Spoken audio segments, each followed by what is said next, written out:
সাংসদ সুদীপ বন্দ্যোপাধ্যায় এবং বিধায়ক তাপস রায়ের বিবাদে সাংসদ সুদীপ বন্দ্যোপাধ্যায়ের পাশে দাঁড়ালেন বিজেপির রাজ্য সভাপতি সুকান্ত মজুমদার।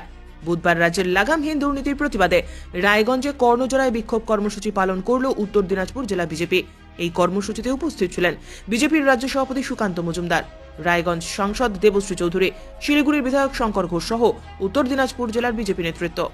রায়গঞ্জ কর্ণজোড়া বাসস্ট্যান্ড থেকে মিছিল করে বিজেপি নেতা কর্মীরা জেলা শাসক দপ্তরে হাজির হয়।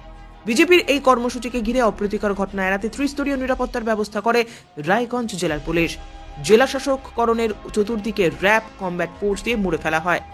সাংসদ দেবশ্রী চৌধুরী সহ বিজেপি নেতৃত্ব 10 দফা দাবি সম্বলিত স্মারকলিপি জেলা শাসকের হাতে তুলে দিতে গেলে জেলা শাসক অন্য কাজে ব্যস্ত থাকায় সেই স্মারকলিপি প্রশাসনের আধিকারিকদের হাতে তুলে দিয়ে আসেন।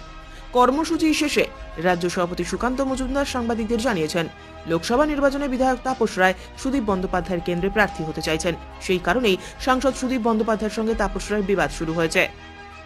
সুকান্ত বাবুর দাবি, তৃণমূল কংগ্রেসে কোনো ভালো লোকের স্থান নেই, সেই কারণেই বিধায়ক তাপস রায় তাকে আক্রমণ করছেন। নিয়োগ দুর্নীতি মামলায় লিপস অ্যান্ড বাউন্সের সম্পত্তি বাজেয়াপ্ত প্রসঙ্গে কি বললেন সাংসদ সুকান্ত মজুমদার, শুনে নেব উত্তরের প্রহরীর এই প্রতিবেদনে।